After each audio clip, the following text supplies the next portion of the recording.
ఒక పక్క మన బిడ్డలు రాష్ట్రం కోసం మన ప్రాణత్యాగం మనం చేసుకుంటే సినిమా యాక్టర్ అయిన పవన్ కళ్యాణ్ ఆనాటి నుంచి ఈనాటి వరకు మనకు వ్యతిరేకమే. ఇవాళ కూడా ఆయన మాట్లాడుతున్నాడు, తెలంగాణ నాయకుల దిష్టి కళ్ళతోని కోనసీమ పాడైందంటున్నాడు. మనం ఎన్నడూ దిష్టి పెట్టలే. కోనసీమ బాగుంది, కోనసీమ ఎట్లుందో అట్లా తెలంగాణ కావాలనుకున్నాం తప్పితే ఏనాడు కూడా తెలంగాణ బిడ్డలకు మనసు చిన్నగా ఉండదు, పెద్దగా ఉంటుంది, పెద్దగా ఆలోచిస్తాం. మేము ఇప్పుడు కూడా చెప్తా ఉన్నాం, పవన్ కళ్యాణ్ గారు మా రాష్ట్రం ఏర్పడి 12 సంవత్సరాలైంది. ఈ 12 సంవత్సరాల్లో మేము ఎప్పుడు కూడా ఒకటే మాట అన్నాం, జై తెలంగాణ జై ఆంధ్ర అన్నాం. తెలంగాణ ఎంత బాగుందో ఆంధ్ర కూడా బాగుండాలన్నాం. నేను ప్రత్యేకంగా లోక్సభలో నిలబడి ఆంధ్రకు ప్రత్యేక హోదా కూడా ఇవ్వాలని అడిగిన.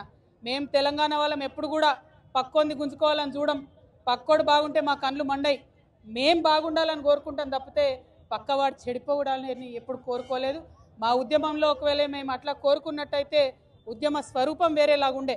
మా బిడ్డలు ఆత్మబలిదానాలు చేసుకున్నారు తప్పితే ఒక్క పరాయి రాష్ట్రం వాడి వ్యక్తి మీద కూడా చెయ్యి ఎత్తలేదు మేము ఎప్పుడు కూడా.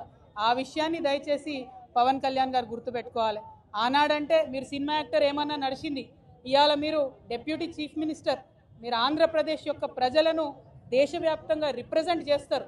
మీరు మాట్లాడే మాటలు కూడా మీ ప్రజలకు ఆపాదిస్తారు. కాబట్టి జాగ్రత్తగా మీరు ఆలోచన చేసి మాట్లాడాలని నేను పవన్ కళ్యాణ్ గారిని కోరుతున్నాను.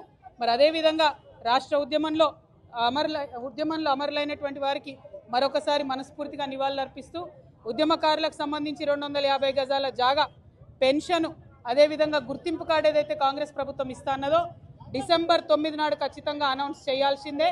చేయకపోతే మాత్రం ఉద్యమకారులందరం కూడా గవర్నమెంట్ భూములు చూసుకుంటాం, జాగృతి జెండాలు వాత్తాం, భూ పోరాటాలకు ముందుకెళ్తామని చెప్పి తెలియజేస్తూ సెలవు తీసుకుంటున్నాను. జై తెలంగాణ, జై తెలంగాణ, జై తెలంగాణ.